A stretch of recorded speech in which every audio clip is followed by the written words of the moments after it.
My mom told me not to talk to strangers on the internet, but I'm glad I didn't listen. We are the Certified Nunas, your sisters in the love of Asian entertainment. Hi, I'm Amanda. I'm Jessie. And I'm Natalia. And I'm Sky. And today, we're going to talk about a movie that all of us watched. But before we do that, what's everyone been watching? Still watching Caution Hazardous Wife. Still delightful. 4 episodes in now. Still like an adorable story about, it's all framed as if it's this like kick butt kind of superhero, super spy saving people, and she does that, but the real story is different. I don't like it. It's not really. It's really about relationships and a woman, multiple women, because her best friends as well. But it's a story about her and her two best friends trying to find satisfaction in the life that they've chosen for themselves and trying to find what it is they want, and like companionship with their husbands, companionship with their friends, fulfillment in the life that they choose for themselves. So it's interesting. One of the things I like with it is that not every husband is a douchebag. Like the first episode is about an abusive husband, but not every episode is about an abusive husband or a cheating husband or whatever. Like it's lots of different things that go on. Hold on, Natalia, every time you move, it makes so much noise. I'm so sorry. I'm settling in. I've settled in. My apologies. I think that we're learning that in the future I shouldn't record this from bed. So anyone listening, I'm recording this from a hotel room and not in my usual setup, so my apologies. My bad. Moving on. I will just not move anymore. Stay still. So, other than that, I binge watched a bunch of Cleaning with Passion this past week. How far did you get? Good choice. As far as they've got on Vicky. And then, because Vicky's uploading all the Drama Fever stuff 2 episodes at a time as if it's current, but it's not, which is fine. It, helps the subbers out a little bit and whatever, but I didn't realize, I thought I'd left it long enough. And it's like, I hit episode 10. It was like, no. So, well, I think the interesting thing about that one is it wasn't a Drama Fever show. It came out after the whole Drama Fever thing. Oh, yeah, it that's wasn't right. on any of them. Nobody picked it up. Nobody picked it up, and then so it's interesting that then it shows up legally. on Vicky. Yeah. After. Yes. Nobody picked it up, and yet somehow Sky and I managed to watch it. Hey, why are you bringing up my name? I mean, someone, I was a friend, to sneaky. A friend of a friend. a lot of people did. That's what I assumed it was a Drama Fever pickup, and somebody else said, no, it came out after. And I was like, but no, it pretty much just so ended recently. Many people were watching it. I don't usually find that with the illegal subs that many people are watching it. Somehow, well, I think people really like the main couple, like the actors. So I think that there was an impetus to watch it, mostly because, oh my god, he's so cute. It was also a webtoon, and I think it might have been a popular one too. It was a pretty cutesy one that a lot of people liked, so I think they were pretty interested in it. It's a pretty feel good show. It is. It's like I was saying on Twitter. It's like I Am Not a Robot light. Yes. It's very, you've got the guy who can't touch people, and his best friend is a robot vacuum. And but at least in this one, he can still function in society to a certain extent. Yeah. Like the other one, he couldn't even leave his house. Yeah. So it's a little less depressing. Exactly. It's a little less intense. It's the light version. It's a little less intense. It's a little cuter. At least he wants human companionship rather than wants to fall in love with a robot. I do find one of the differences I found, watching it all at once like this too, is that the female lead is not obsessed with. She is a little bit in the beginning, obsessed with getting a job or in I Am Not a Robot, she wants to make something of herself with inventions and, have her thing and find her place and become, do something with her life. And this girl, it's almost like the opposite. Like she wanted to do those things, and then she finds that she just really likes cleaning stuff. She's good at it, and she's enjoying her life. And like, oh, do I have to have fulfillment from my job? Maybe I can just enjoy what I'm doing and make money. Like, yeah, okay. and I like that sort of. That's a little different. Like for her, she's more focused on her family, right? Like she needs to get a job to take care of her family. So it's not. She's very sort of selfless in that way, and like her family's more concerned about what she does for work than she is, because she just wants to get a job and doesn't really care what the job is, so long as she can pay bills. It's her family that has the problem. Well, like, she goes into the job thinking I'll just do it for a couple of months or whatever and pay off my bills, and then she finds that she's actually enjoying it, and it gives her kind of a sense of like accomplishment and like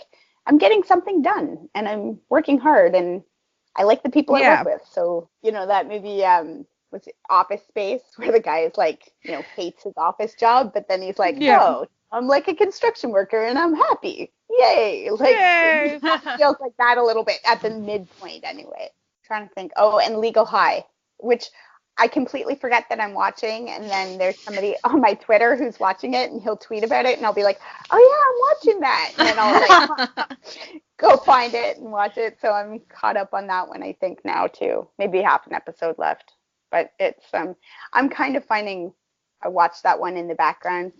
I can't give it all of my attention. It's a lot of legalese and they're in court again, and it's important, but like whatever. Like, I don't know. It's good enough that I don't feel the need to drop it, but it's not good enough to like hold all my attention at once. Okay? It's got the incredibly sexy psychopath going on, so the classic, classic, uncomfortably attractive. This guy is it's like in Strong Woman, like he's not a serial killer, but he is violent and controlling and incredibly attractive in that way that is very uncomfortable, because you're like he also cleans up real nice, right? And like but let's be honest, if we're watching a TV show and the serial killer isn't hot and sexy, then like what's the impetus to keep watching this serial killer? If he doesn't make you feel confusing thoughts, they just haven't done their job. She's speechless, the lot of you. I went to like look him up to see what else I might have seen him in, and he's not even listed in the Legal High credits. And I was like, so I was on my drama list, like fixing that. So I think that's basically it for me. What have you been watching, Jessie? Okay, listen, it's rough, and it's still rough, but we open our last show of like the big festival that we're doing this week, so I will be back on schedule hopefully soon. And just as like a little behind the scenes, we're recording this kind of early, and it hasn't been that long since we recorded the last episode, which was kind of like a day late, so it hasn't been very many days since like we actually recorded an episode. So put the last one out this morning. So it is Monday. We don't normally record on Mondays. No. I only watched my homework, and that's it. I'm sorry. I'll be better. That's okay. No, there's no reason to be sorry. I am on an Asian entertainment podcast. I have to like at least and watch you some did of it. your homework. Look at you. Girl. Watch the one movie. Listen, that happens sometimes. I have also not watched much. I have like a less valid excuse because I had a whole bunch of stuff queued up to watch on the train because I was on a 24-hour train ride. But everyone around me on the train was really fascinating to eavesdrop on. So like I got K-drama going on. Oh, I saw some stuff on that train. That train ride got dark for a while.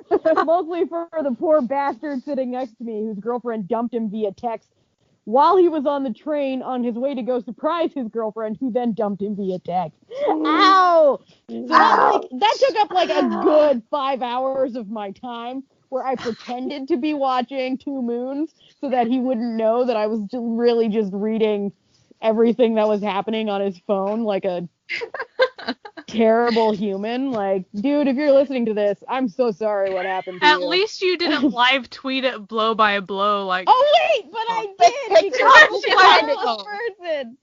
You didn't do blow by blow. No. He said this, he said that. And he didn't describe him, what he looks like. No, I'm not. Got his name. I'm not that bad. She gave the summary of what was happening to me, because I was experiencing this through him. It was tragic. But other than that, what did I watch since I got here? Since I got to old Montreal? I think I watched an episode of The Manager, and I've just been reading this nasty fan fiction that Amanda sent me. So that's been Ricky sent me.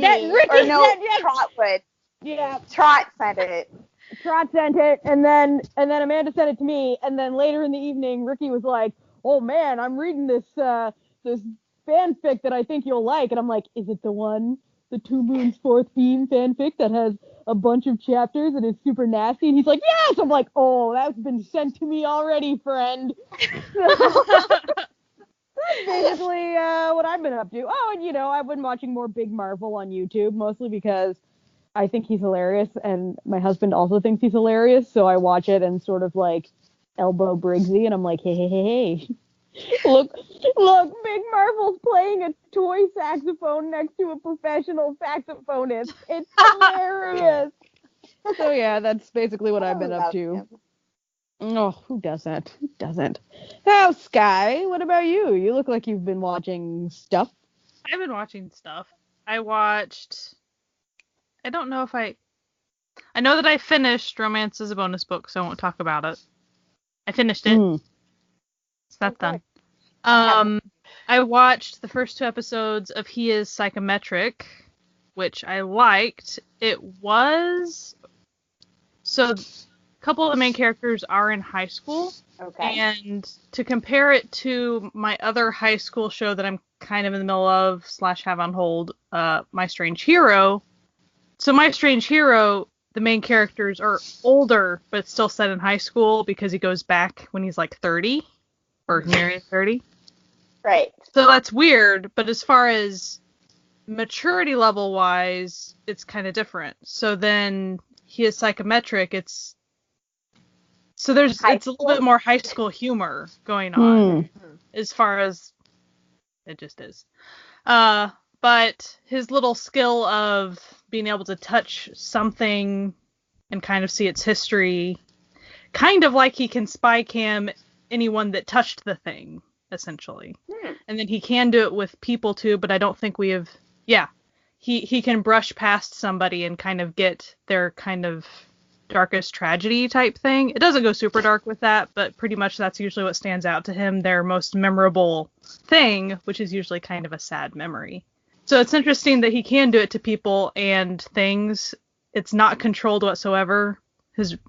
His adopted brother says his power matures as he gets older. So it's still kind of not concrete. He doesn't have a huge handle on it. So it's kind of interesting. I like it. It's just I was kind of surprised by the little bit of... They definitely kept the high schoolers high schooly, which I wasn't quite ready for, but... But that's probably good, right? Yeah, I mean, it wasn't like, oh, unwatchable. It's just I'm not used to watching that age group, I guess. So I started watching a web drama, and I cannot remember what it's called. It was like something YouTube threw in front of me, and it was like, oh, okay, I'll try this.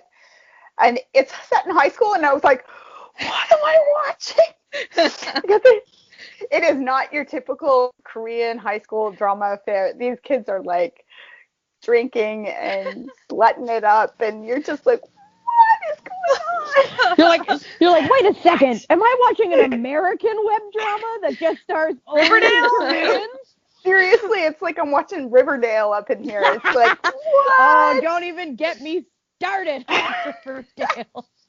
Oh gosh. I was a little like, whoa, just whoa. Well, and so he is psychometric. It kind of touches a little bit of that it wasn't like way scandalous, but it was like, I didn't know they were going to go there with that. Okay. It kind of surprised me a little bit. And I recommend it. I thought it was interesting. There's like crime. Check it out. There's like crime. Well, it even has to do with their past, like when he was a kid. Yeah. Tragic stuff. So I think I watched an episode or two of The Fiery Priest. I've just accepted the fact that I'm way behind on it. And I am caught up on Touch Your Heart. Same. I am not. I'm behind on that one. Because I got a little bit spoiled and I was like, I'll wait until next week. See where it goes. I should. I watched it all at once. I should also have done that, but thing is, the spoil of that, it's still inconclusive. So like to me, I don't like when there is a half cliffhanger where you get one person saying something and then the other person doesn't respond. Because honestly, what usually happens with that is the beginning of the next episode. It usually resolves just fine. Exactly. So it's not what you expected. Well, so usually when it's like it ramps up, and then often the next episode's like, oh, okay, whatever, and then you just kind of go on. That's what I watched. And our movie. I did homework. Yes, we watched a movie. Are we gonna play a game? Yes. Sure. You say that, and I feel like we're in a horror film all of a sudden. Do you want to play a game? What it always reminds me of is that episode. It always reminds me of that episode of Icon TV where Bobby was doing the Saw game on them. Where it's like, and they're like, Bobby, we don't want to play a game. He's like, well, you have to. Poor Bobby. Poor Bobby. Yes, we actually do want to play a game, though. So it's the game, and everyone can say what superpower they want to have or whatever if they wish. But the game is that we're going to assign a superpower to each other just because we can. Like what we think fits them. Or whatever. Arbitrarily. Just because that's how we are. Yeah, we like to just roll. Well, I already know what superpower I've always wanted since I was a child. Legit, and when I was a kid, everyone would be like, oh, I wish I could fly. Oh, I'd love the power of teleportation, blah, blah, blah. No, that wasn't what I wanted. Mind reading. It was mind reading. I wanted to just know what everyone was thinking all the time.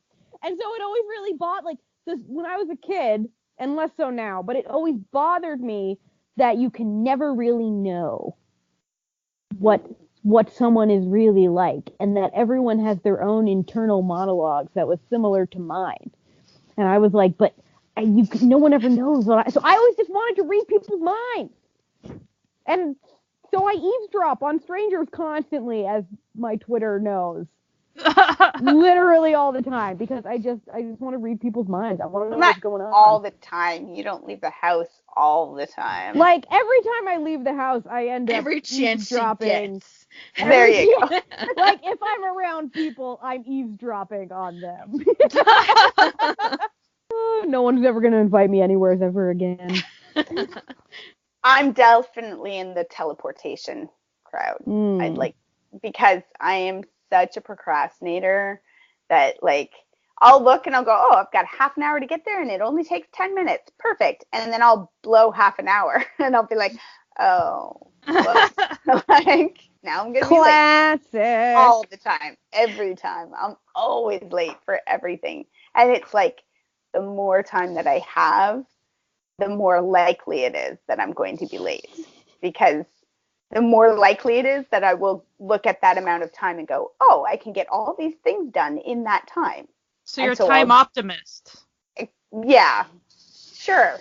We'll call it that. That's what we call that. You schedule with your heart, not your brain. Let's put it that way. Yeah, something like that.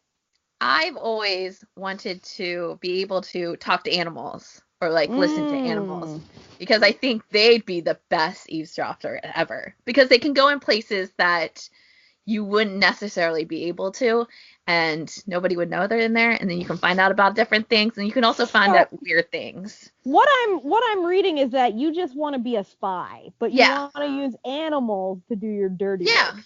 But also, like, I think it'd be cool to figure out things. Like, they could tell you, I don't know, like, if something weird is going on.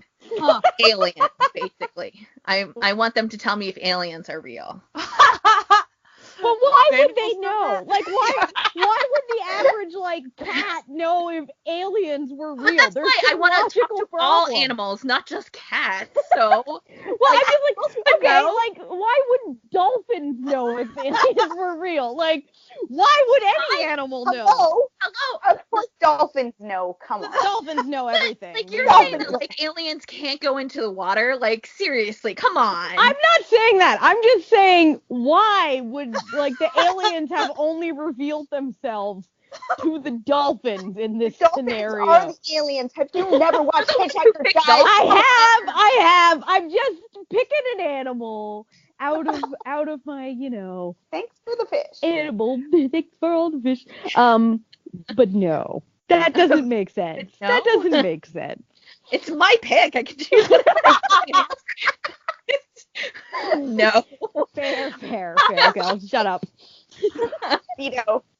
So I actually always wanted to talk to animals too, but just because I like animals a lot. I wasn't trying to like figure out the mysteries of the world through animals. Conversations with them, like too. No biggie. Like Sky just wanted to have a nice little conversation with dogs. Jesse wanted to start a full spy empire. I mean, you wanted to live Cats and Dogs, that movie. Did you ever watch that? That movie is so good. I don't even like. Surprisingly interesting. It's like it's literally one of the funniest kids movies I've ever seen, and I've seen it so many times. Like it's a surprisingly funny movie. Cats and dogs having these elaborate spy organizations, and then the puppies and the kittens are like the newly trained agents. And it's just because the cats. Awesome. The cats run like an evil empire. Of course. And the dogs have like a, good agency. And then Jeff Goldblum is there. Of course. Because he's a scientist. Life finds a way. Yeah, exactly. Who's trying to like create anti-dog allergy medication. So the cats are trying to destroy him. So that everyone will be allergic to dogs and no one will like them. There's some logical inconsistencies with this film, I will admit. Really? But it's that's so surprising to me. I wouldn't have ever expected that. It didn't win any awards, sadly. Yes, its intended audience was like 7-year-olds, so like we don't really have to look. Which means Natalia and I's target audience. I of course watched it first in my 20s, so. Right. Oh yeah. So, what powers do we assign to each other? Okay, if I were to give some powers, I would give Amanda super strength to slay on the old derby court. I would like give Jessie like the ability to grow extra arms and hands so that she can like do all her prop mastering twice as fast. Oh, that would be nice. See, I'm thinking. And for Sky, You can think on that. I would give her just a Chihuahua specific telekinesis where she can she can communicate and control Chihuahuas, sort of like Ant-Man can control ants. Chihuahuas. so that she can have like her little Chihuahua army to do her bidding rather than just. But she can't have everything. She can't have the world. She's got to be like. You have all dogs. It has to be just Chihuahuas only. But see, this is actually very effective because, as we all know, Chihuahuas are the fiercest and evilest of the dogs. They make up for their small stature in You're evil. Stubbornness. For Jessie, I was thinking that I would actually give her psychokinesis. Oh. Because so then you don't even need arms or whatever, to where you can just think the thing and then it kind of create. I don't know. Is there a word for like thing creation? Oh, like so like it can manifest things. You can just like manifest we can items. Like figure it out with movements. So you just want her to be a wizard. You want to give her wizardry power. Sure. I'm fine with this. You're like, I'll be a wizard. Hell yeah. You don't even have to go to Hogwarts. You just bypass it and you just have all the power.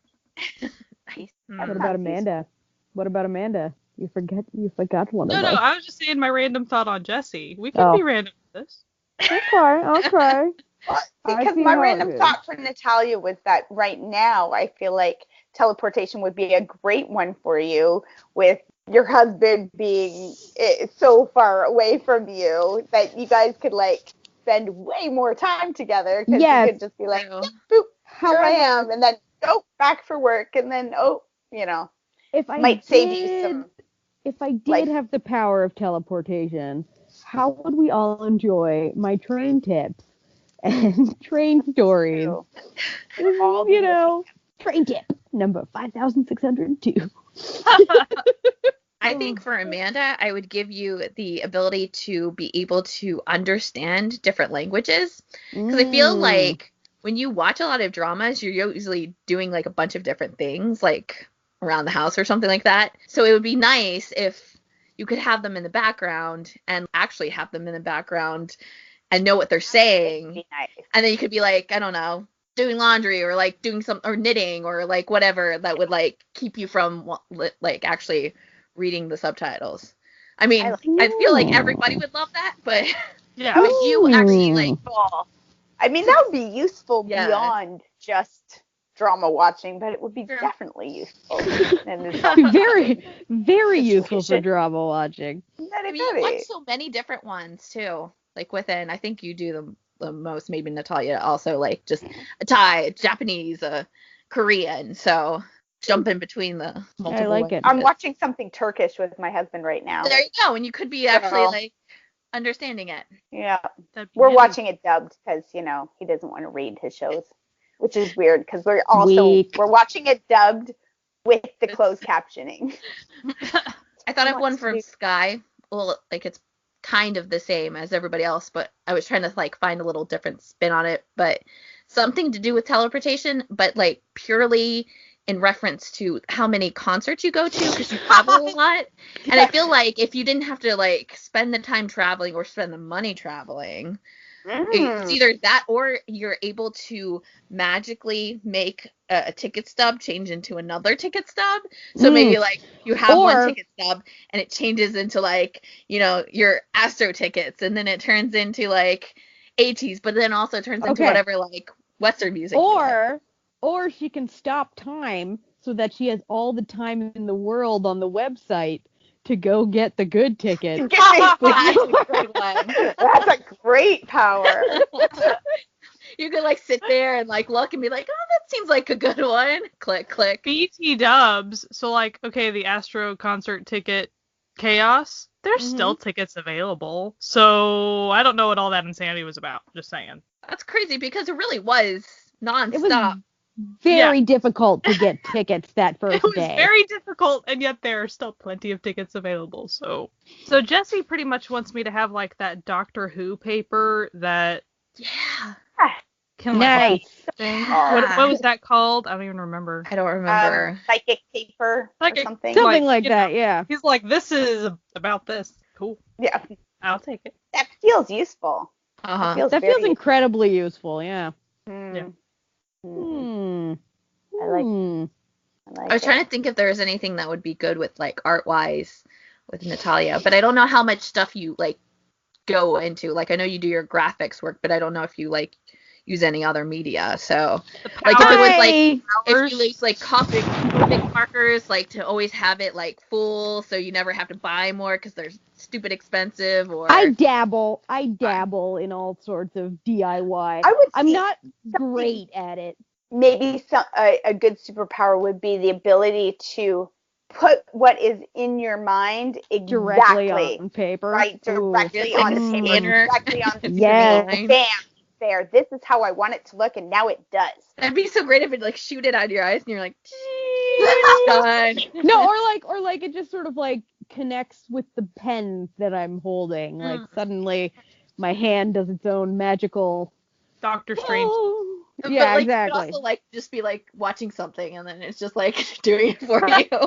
Sort of like you want me to be sort of like Rita Skeeter's like pen that just marks down, writes her articles for her. Yeah, that would be nice, wouldn't it?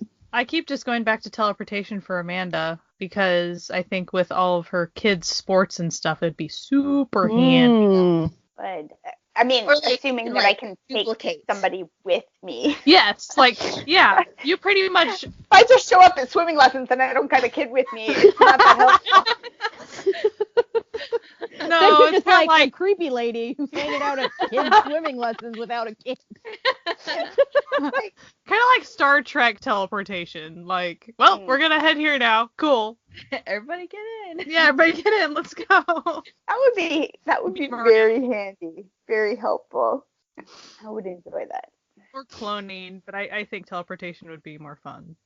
I think having multiple Amandas would maybe eventually not be cool. See, maybe it's like one of those things that like you can like become multiple and then you can come back together. Ooh, yeah, like zoop back together. Yeah. So then you can still have all those the memories of all those experiences.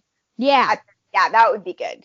Because that would be the sucky thing. Like, I don't want to, like, miss out on my kids' lives or miss out, you know. I don't want to be like, oh, well, I'll send off my clone to, like, be a part of my family's lives so that I can just sit here watching dramas and knitting. Like, yeah, but then there's also the risk. Then there's also the risk of the clone turning evil and trying to, like, kill you to take over your life. So, like, it's bound to happen with clones. Like, just come on. Yeah, the ability to multiply yourself and then unmultiply yourself. That is pretty That's good. That I could see being very... So then you're pretty much omnipresent. That would be super great. I think my kids might hate it, but I was just thinking the kids might hate it, but you be perfect. You will love it. Do we have a babysitter for tonight, honey? No, we don't. Bam, now we do. Sweet. I'll stay home and I'll get to go out to the movies. Perfect. You might be asking yourselves, what did they possibly watch that they're so obsessed with superpowers? Well, the movie we all watched is on Netflix, and it is called Psychokinesis, a film which follows the travels of a incompetent father who gains psychic telekinetic powers and uses it to try to help his daughter and her friends save her chicken shop. Poorly. He's not good at it, though. Gets better. It gains more control over his powers as it goes. I found the movie to be strangely endearing. Like, I wasn't expecting it to be so heartwarming. And yet it was. It was. It was a sweet little movie. Yeah. And what I kind of enjoyed about it was how opposite the father-daughter pair was. Like, it's not like they were just estranged, where it was like the father only ever thought of himself, and the daughter only ever thought of other people. So it was like a really neat contrast, and I think that sort of came to light, like, sort of near the end. Spoiler alert!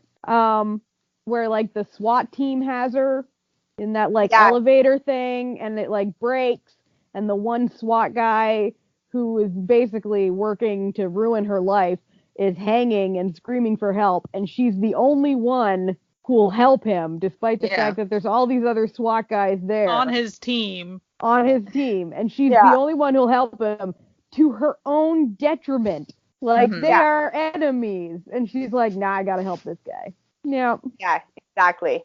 Whereas the dad is like, oh, well, yeah, so what? You see him in the beginning kind of like talking in the cleaning lady into like, it's okay, just steal a couple of the copies, it's fine. And then she gets caught, and he sees that she gets caught, and he's like, oh, not my problem. Yeah, like, and he does. Yeah, he's just kind of a bad person. Anything, He's just he's like bad, but not evil. He's just like a not so great human being, selfish, but like kind of almost not aware. Like he's not like super selfish in the way that it's so super negative, but in a way that he was. I wanted to do it, so bye. Yeah. Like, he's not like a villain. He's just kind of selfish and kind of not just even selfish. He's sort of selfish, but also just almost like he's just given up on life. You know what I mean? Because you find out later that the reason why he left the wife and the daughter was actually to protect them. Like he was under money problems or something. And if he left, then the wife wouldn't lose her chicken shop or whatever. Like she wouldn't be, if he divorced, then she wouldn't be held responsible for his like money issues or whatever. So he kind of did it to protect them, but it was also kind of the cowardly way to go. Like and also like even if he divorced her, he didn't have to then disappear for 10 years and not see his daughter ever. Like especially the way that he did, because he left. And looking back, he sees his daughter crying because she's watching him leave, and he still leaves. Yeah. So it's interesting to me with this. It's the same screenwriter and director as Busan. And I knew that going in, but it really almost feels not exactly like the same movie, but basically it's the same sort of core theme.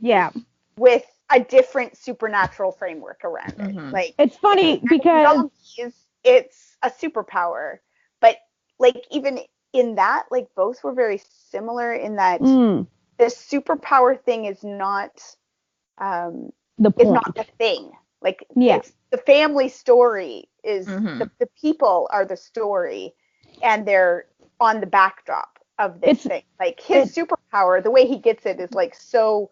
It's like bam, it's done in like 60 seconds. Yeah, like, it's not important. That's not important. He did his water, and bam, he has a superpower. And now we're moving on. And kind of like in Train to Busan, it was sort of like, here's this infected deer, and later they maybe mention that it might have been from something, but like that's not the point. How the zombies came is not the point. The point is, here are these people struggling to survive. Okay, I have this idea, but I'm not going to explore the idea. I'm going to explore how the idea affects people. What I found interesting is that I did not realize that it was written and directed by the same people. And after I watched it, I was talking to my husband, and I was like, it's basically the same story as Train to Busan. Like, there's a selfish father who thinks that the kind-hearted daughter should be more selfish, but by the end of it, learns she was right all along, and you should sacrifice yourself for other people, because that's what being human is all about. Yeah. So it's very sort of a human tale. It makes me very curious about the director's home life. Like, is he divorced with a daughter that he's estranged from? Is he happily married, raising a daughter, and this has got him thinking about what it means to be a dad and what or his dad did the same thing or whatever. If his dad leaves him, but I could not find anything on this guy's life. Like when I was researching, my Google food's not great, but like I couldn't find anything. I found stuff about his past works. He's done a lot of shorts, and he's also a voice actor, but I could not find anything. And he did say in one interview that I read of him, where he was talking about a couple of his short films, that he does base his scripts heavily from his life. Like themes are taken from his experiences in his life. Like one of his shorts has to do with, was inspired by his time in the military. And another one, I think it was called King of Pigs. I don't know what it was about, but he said he cried a lot while he was like writing that script because he was drawing from his own life. So the fact that his most recent things have been these estranged father-daughter stories really makes me curious about what he might have been drawing from in his real life. Interesting. I thought the movie started off a little dark and sad. But by the end, that's kind of when the heartwarming... I mean, it was a gradual thing, but that's kind of why it was more surprising that it was a little bit lighter and a little bit more heartwarming at the end than I expected, compared to the tone of the first 45 minutes or whatever, because it was pretty kind of gritty, kind of sad. Yeah, it was like super sad in the beginning. Then it got funny for a little while. Then it got sad and tragic again, and then it ended on a positive note. Yeah. And I think it was more fun and funny overall, like not slapsticky funny, but there was a lot of like humor in the way he used his superpowers and how that affected things, which was kind of cool. And then sort of the interactions with like all of her friends and them just being totally accepting of these superpowers. That's what I really loved about the show. Yeah, they were like, "Oh, cool, you have superpowers. That's great. This is Let me be your agent. Fun. Let me be your agent. Let's travel the world." Yeah. But it was not like nobody was like trying to capture him to take over his powers or like study him or like those type of tropes. It was just like, oh, okay, you have these powers. No, like, people weren't questioning it. And, like, I really like the scene when he first introduces the power to the daughter. And because the daughter just doesn't care. She kind of, like, breaks down and is like, what are you trying to impress me? You left me. That's the issue we have. So, like, all these, like, antics and, like, you moving around your tie is not, like, gonna squash the fact that like we have an issue with our relationship here and you just came out of the blue.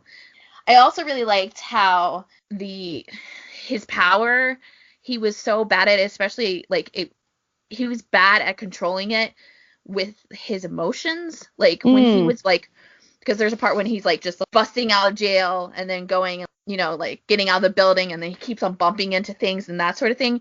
It's because he's so erratic trying to find his daughter because he's just found out that she could potentially be like killed. But when there was that moment when he finally like saves her, he gets super good at controlling his power. All of a sudden he can perfectly glide down and he can control his powers really easy. And I thought that was a really interesting thing. As soon as his personality and his actual mind or like the thoughts process he had with all this stuff going on, he finally figured out what was going on and why, he was in the wrong. His power became better. Yeah. When he was focused, when he really, like, there's the scene with the lady who's like, we could have a job for you, the evil, and he like, and she gives him that, like, the business card, and he crumples the business card, and it crumples her car or whatever, and it's like, like when he knows what he wants to do, when he's focused and he's calm. I have to say, that was an inspired choice with her. The way that she played that was so good because she was. It was very easily that actress could have gone over the top evil, but she just went just over the top enough that it was kind of amusing, but also kind of scary at the same time because it had sort of a realism to it for this, like when she comes in and she's like, "Oh, you didn't start eating?" Like, "Oh," and then she's like, "Oh, excuse me for a second," and then she starts recording this fake, like, 911 call. Why are you people here? What are you doing? Why are you beating him up? Meanwhile, it's her own bodyguards beating up this gangster thug. Like, and it's just, wow. It was just beautiful. I thought she was a really inspired choice. Very nice that it was a chick. That was that it was a woman, and she was the boss. Like, it wasn't like, and everyone was scared of her. Yeah. I think what also made that like a really nice thing, especially for me, because I haven't picked it up in a little bit, but she's the female cop from Live. Yeah. So like her character in that show is drastically different than what this movie had her, and so it was really nice watching that actress play something drastically different. So like to me, like I was like watching, I was like, oh, this is really cool. I think she's doing like a really great job and like just completely becoming a different character, and she had these little tics that obviously were her doing, that just made the character a little like better and kind of like made it more of a like, rounded out character. I also need to point out in that scene where we first meet her, the head bodyguard who's beating up the thug is also a woman. So I thought that was an interesting choice as well. The lead thug guy who was running the construction company or whatever. Yeah. So he's from Feel Good to Die, and his character in Feel Good to Die he kind of had two sides to him even in that show, but he was mostly a meek guy, really, kind of a pushover. So it was interesting to see him being the opposite of that and like screaming at people and stuff. So it was a very different character for him too. And then his second in command was a delight as well, because I wanted to see more of him. I know, because at first you like get the impression that he's this like huge idiot. And then in like the next scene, he's like, no, you cannot hand in these handwritten receipts for expenses. I've told you this several times. And he's like, I have an advanced degree in accounting. Like, I told you. Isn't he the guy from Hang Ho, wasn't it? Yeah, it was. Hang Ho. Yeah. Character. He's a delight. He's always a delight. He's so good. He's such a delight. In everything he's in, he always steals all the scenes. And then the guy who played the lawyer. Oh, Park Jung-min. I only know his actor because he shares the same name as Park Jung-min, the singer, and they both have like the same age too. So it's hell Googling them both, like, because they'll always be doing stuff. And I'm like, I meant the other one, not you. And everything I see him in, he always sort of plays like, he just sort of has a sweet face. And I'm hoping he's actually like a nice guy in real life, because it would like really ruin things for me if he wasn't, because he seems like such a nice guy. But how cute was he with his little backpack, his business cards, his little business cards, his earnest little face. And when he goes to pick up the dad from jail. Oh my goodness. I'm getting married to your daughter. He's like, wait, you said you didn't like her. Yeah, I lied about that. I'm sorry for lying to you, Dad. I can call you Dad, right? I can call you Dad now, right? Oh my goodness. So cute. And you know what? Like, this is a bit of a spoiler, so if you haven't seen the movie, spoiler alert, I'm sure that Jesse will tag this as just one giant spoiler. Yeah, but also it's a movie that you can watch even if you've been spoiled, I feel. Yeah. I found it very poignant that the way it ended was basically these thugs did all this work for nothing. Yeah. Because it was just ended up as an empty lot. And and I think that was sort of like kind of a bit of the point, because she had this big speech about how he has superpowers, but that's not real power. Like, money is the power. Like, everyone else is just a slave. And so, like, and then he says, well, you won. Like, I hope it was worth it. But did they win? No, they didn't, because they didn't ever get to build the stupid shopping center. No, but they all, like, that whole entire neighborhood was able to rebuild too, and they have a new chicken shop, and they're all like sitting there, like, hanging out with each other. They won in the end. Exactly. So yeah, it's maybe. Like, and even though they didn't win exactly, like, they didn't get to keep their neighborhood, they went and rebuilt, and still had each other, and still had happiness, and still had. Whereas the bad guys technically won and failed. Yeah, they got nothing in the end. Like, they got nothing. I liked that too. Like, that was a very nice, balance or contrast or whatever. Yeah, the movie was very well balanced, and it didn't suffer at all. Like, just like Train to Busan didn't really suffer by, it didn't need to explain the why this was happening. Like, it didn't matter. Like, it doesn't. Just move on. That's not the point. Story. No. Like, like sometimes you get with the superhero, there's like the big origin story. How, why, and it's like, and same thing with Train to Busan, right? It's not like the Resident Evils or something like the big nasty umbrella corporation that we have to fight against, or like I Am Legend, where it's like we have to find a way to eradicate the zombie. It's like, no, zombies are here and it happened. Yeah. Crazy. Deal with it. And now that's not this. Because what I like about both of these films, now knowing that they're both by the same writer and director pair, it's just one guy. It's not a pair. It's one guy. Oh, just one guy. Okay, cool. So it sort of reminds me.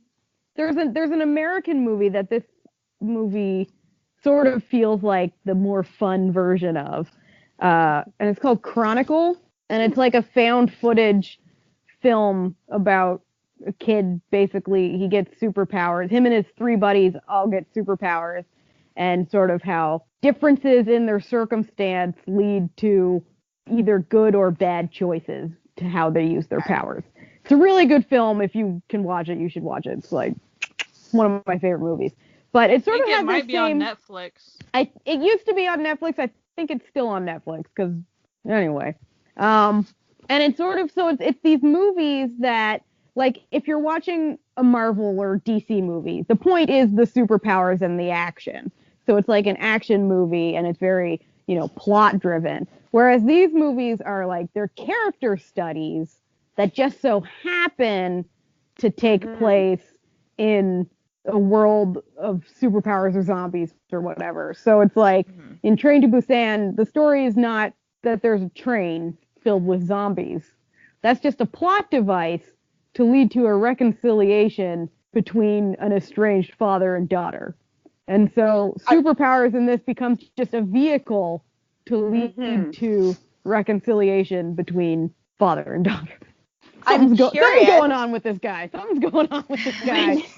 I'm curious to see what the plot of Peninsula is. His new movie, scheduled to come out in 2020, is Peninsula. It is touted as a sequel to Train to Busan.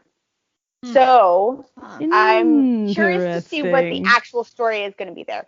Is it still going to be like this, like a character-driven, story-driven film, or is it going to be like a money-grabbing sequel? Just big budget zombies.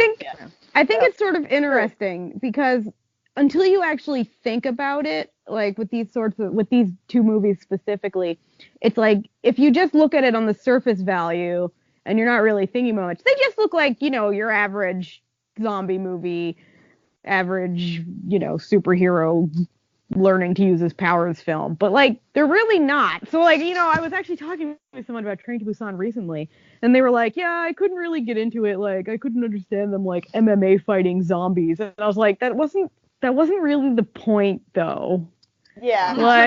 Like for example, like you learn people's pathos with zombies as a medium for which the catalyst for which you to learn. Like for example, like when they go in, they bust into the, with their bats and stuff, but it's the kids' baseball team friends, and he can't bring himself to gank these particular zombies. Like that's like a that's a character study right there. That's not necessarily the old ladies and like like old ladies who are like best friends, and the one just kind of going, like if you're on that side of the door, I need to be on that side of the door with you. Yeah, I don't even care whether I'm alive or not. Right. And it's like, I have to be with you. Okay, well, one problem I did have with these cops, this SWAT team in Psychokinesis, I have to bring this up, is the guy's hanging from the broken thing and they decide to hose him at that moment? Yes. Come on. Yeah. They were purposely trying to kill him. Like. Yeah, like, that's just straight up cop murder right there. Like. Yeah. And it was all being filmed. Yeah. Too. Yeah, the little live TV. Live TV and yes, his wife's watching. And then I actually really enjoyed that, just a little side piece involving the very tiny plot with the reporters where they're like holed up in another building, like the cops seem to have no regard for these protesters' lives. Like, Jesus, like I feel like, especially after watching the show live, I'm like, cops would never get away with this in Korea. Like, this is straight up police brutality. Like, what, they're gonna like just knock over this barricade onto a group of like chicken shop owners. Like, no way they ever get away with that. Are you kidding me? With everybody watching. Yeah, like this isn't America. Like, this is Korea.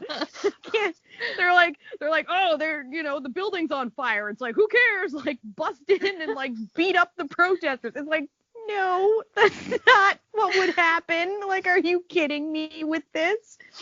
But still solid. Still solid. I thought it was an interesting choice about the superpower thing. I think it would have been really tempting. Even with it being very a character study and all that, I think it would have been very tempting to put at least one or two other people getting powers with him, even if they were just like way in the background or something. So I found it really interesting that they didn't go there.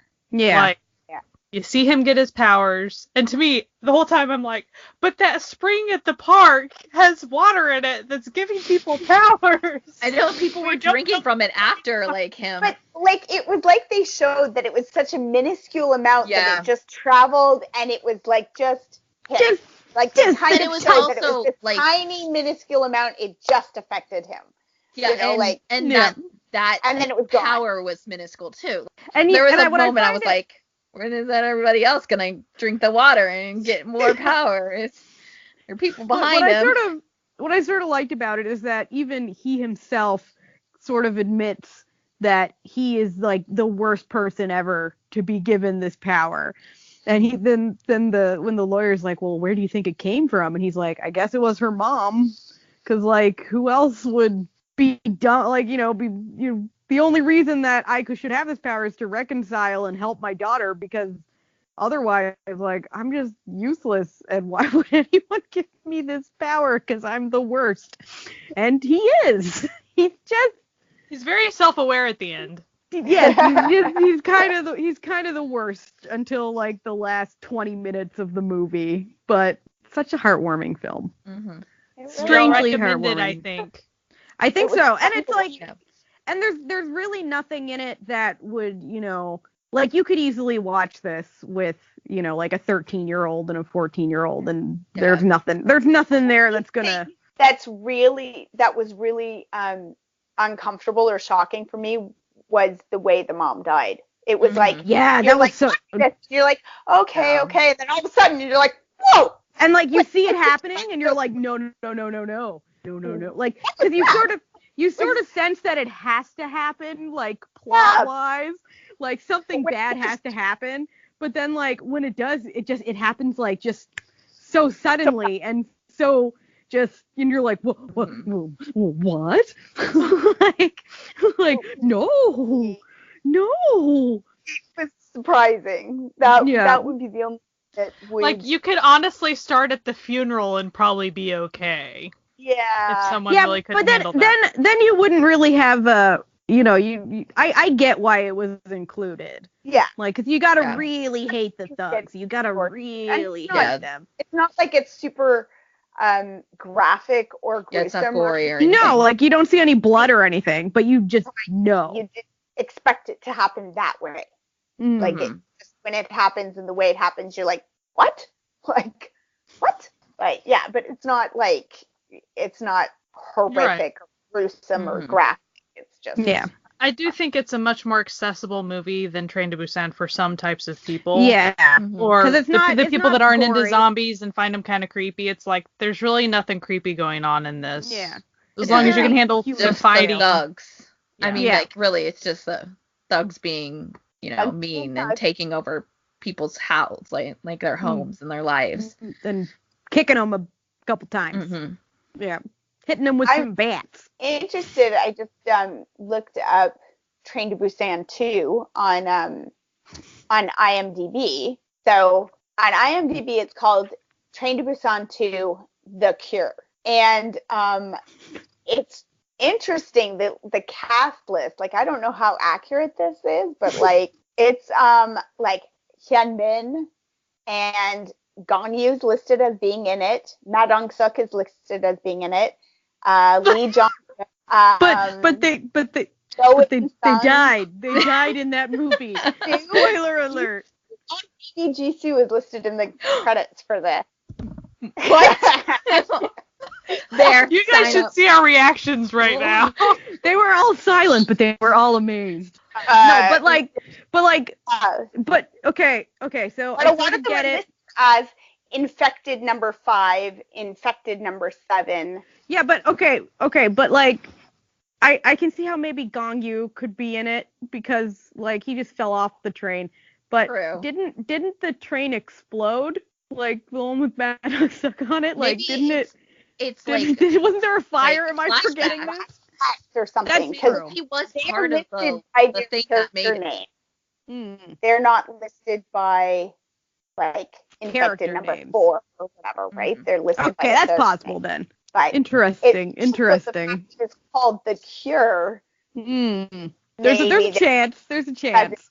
But you know what? But curing, unpopular opinion, curing Gong Yu at that point would just nullify the power that the end of Train to Busan had. Why would it nullify it? The sacrifice was given. Because it was so poignant that like just bringing him back to life is like all that poignancy didn't matter. I could see it being I'm that just with saying like it. flashbacks or like Yeah. like him in the company working and like so you can actually see the like like whatever goes down what happened that like makes the thing that like infects everybody and then gets to the point where everybody's infected. All I want to know is like does Jisoo get the girl? That's what you want to know. No, that's actually not what I want to know. Though now I am also curious. But I kind of want to know like what happened to like the mom because like remember she didn't answer her phone, so you assume that she's dead. Yeah. And also like if she is dead, like did the pregnant lady just adopt this kid? Like are they just chilling together now? I feel like yes. Yeah. I feel like she would adopt her. Yeah. They're just family now. Like this is your new mom. How are we talking about Train to Busan? Fan theories for Train to Busan 2. We didn't make this a Train to Busan episode, but I guess it is. Jisoo has a Nuna romance with the pregnant woman. I don't know if I believe somebody goes from Ma Dong-seok to Jisoo. Like, listen, maybe she doesn't want to be with anyone who reminds her of her dead husband. So she picked his exact opposite, which is Jisoo. Yeah, I guess. I mean, maybe men are limiting. So you never know. Like that's true. Like it's gonna be slim pickings after most of the men have been turned into zombies. So like, if Jisoo's all that's there, like even if she's into more of a manly looking dude, Hyun Bin, man. Yeah, but Hyun Bin, we don't know. He though. Shut up. I forgot about him. Like everybody's listening. These credits, so I'm wondering if it's just like crazy on crack. Like this is what I would want in this. This is just wishful thinking for this movie. Yeah, it's like one of our games, but it's an IMDb page. Going Guts and Kang Hanul and wait. Okay, no. My question is, Kang Hanul is still in the military. How is he possibly this yet? Right? I know, but like, he's getting out this year. I think he's getting out in June, I think, something like that. He's getting out a month after Ji Chang-wook does. Which is next month. Yeah. So he's listed as bad guy number 1. So is listed as bad guy number 3. You know what? Okay, the thing I love most about Train to Busan, and now that we're just talking about it, is that the fact that a movie with zombies has an actual non-zombie villain is just, and he's not even related, like it's not like a villain like he created the zombies. No, he's just a huge piece of shit who just like makes everyone's lives horrible by existing. Oh, I just found a page that's Movie Web. And it says the Train to Busan is in the works under the working title Bando, which translates to Peninsula. Yes. So on my drama list, it's listed as Peninsula. And this is the cast list for Peninsula. IMDb. So the cast list for Peninsula on a peninsula, isn't it? It Perhaps? is. Yeah. Right? It is. So all of Korea is a peninsula technically. Well, that's true. So yes. So, but it says yeah. it's supposed to be filming this year. Yeah. So they're just going to cast everyone in this movie. It's like, all right, drama gods, just as long as they give us Jisoo, we don't care. See it though, right? Like Train to Busan was so huge and so popular, like worldwide. It gained so much popularity that I could see it being one of those things where everybody wants a cameo role. Like, I don't care, I'll be zombie number. Yeah. Like, I will. Sort of like how Stephen Colbert had a cameo in the Hobbit movie. Did you know that? Yes, he did. Like Star Wars. Yeah.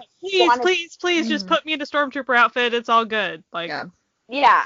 And I mean that happens already. Like in dramas, people like really big people will show up for like 30-second cameo. Like so. If it happens in dramas, it's gonna happen in a blockbuster film. The woman who played the villain in Psychokinesis had a 2-minute cameo in Secretary Kim as his ex-girlfriend or whatever. Oh yeah, that's right. The one that they meet up and she owns the cafe or something. Yeah, She's rich. and Secretary Kim thinks that it's a man because she has a androgynous name, and then it turns out to be this it's oh, this was my best friend in college. She gave up super jealous. Yeah. Super jealous. So yeah, I can see it. But just give me that Jisoo. I know. Give it to me. That's all we want. Oh, his new show starts soon, doesn't it? Yes. Yeah, on Netflix. April? I don't know. April on Netflix. For the beginning of April, and now it's listed as the mid-April, I think. It keeps on. Netflix, stop teasing us with this. This is all we've wanted. This is all we've ever wanted. It's actually funny. I follow a Twitter account. It's a Jisoo pictures, and they had posted today should I make some Jisoo lock screens or something? Is anyone interested in that? And I was just yes, we're all interested in that. All of Twitter is interested in that. Even the people who say they're not, they're lying. Yeah, it's we're 100% interested in this. Just give it to me. The people who don't even know his name, they want it to. The people who don't even know who he is, they want to know who he is. That could be the problem with him being in Train to Busan too. We might wind up having to share him with the rest of the world, the non-drama. People don't know him. Problem. I don't know. But see, people. He might if it's just a cameo role, they might not get a chance to maybe he's just truly, a background zombie. Yeah, to truly grasp the tragic character of Jisoo and his acting role choices.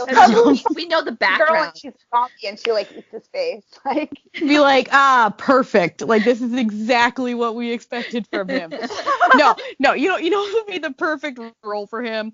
Just a groom on his wedding day, and then his wife turns into a zombie during the ceremony, and eats his face, and that's how the show begins. That would just be so perfect. Just Jisoo. Perfect. And that's how the movie opens. It's then Peninsula. Wow. Perfect. So are we gonna talk about March Madness? Yes. We have a little something coming up for all y'all. A little bracket, as it were, that we're working on for all y'all Twitter peeps, where we are going to make a March Madness bracket of all of our favorite K-drama characters. Mm-hmm. And we are going to have you, the people, vote on them to be the ultimate K-drama character romance mashup. Because let's be honest, lots of characters end up with terrible couples in the end. They're just terrible at the end.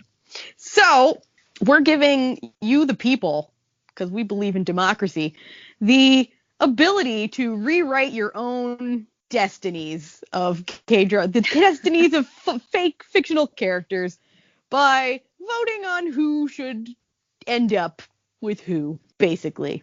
Womp womp. I wonder if we should have a friendly wager between the four of us. Whoever gets the closest to winning gets some privilege. Whoever has... See, so we've each picked, like, 4 for each of 4 categories. Leading man, leading woman, female best friend, and male second lead. So we're each picking 4 characters. So maybe, like... something. So whoever has like the most winners, the most ponies in the final race, or you know. I like it. Or do we fill out the bracket and then whoever gets closest to what the people choose? Oh, I like that. I like that. Well, that's no, I like that. Yes. You mean like who we submitted? No. So we'll set up the bracket and then we fill it out. We fill out who we think will win each. I see. One. And then whoever gets the most correct gets a prize. Okay. What the prize is, it'll be silly yet. Like it always is. But just so everyone knows, since we're not Korean citizens, we will not be arrested for this friendly wager that we're making and be forced to step down from all of our variety shows for no reason. Because we're not saying that for any particular reason or anything. No, we're just putting that out there. Just throwing it out. No money will be exchanging hands. This is but a friendly podcast wager. A friendly podcast wager. Just a conversation, really. Yeah, really, just more of a, just a little something between some good friends. So keep a lookout for that. We're gonna be starting that pretty soon, and that'll be a super fun. So that sums up Psychokinesis and also Train to Busan. Weirdly, that was a little side adventure that I didn't know we were gonna go on, but we enjoy the ride anyway. You can find us wherever you're listening to this right now, and also on Spotify, Google Play, Apple iTunes, and YouTube. Right? Those are all the places. We're on Twitter at @CertifiedNunas, and if you're looking for some fun Certified Nunas or just general K-pop swag, we do have a shop, sojunights.threadless.com. That's SOJUNIGHTS. All proceeds go to us. Anyway, I hope you have a great night, and if you have a chance, you should check out Psychokinesis because it's a great film. We'll be back next week with more shenanigans. Bye. Bye.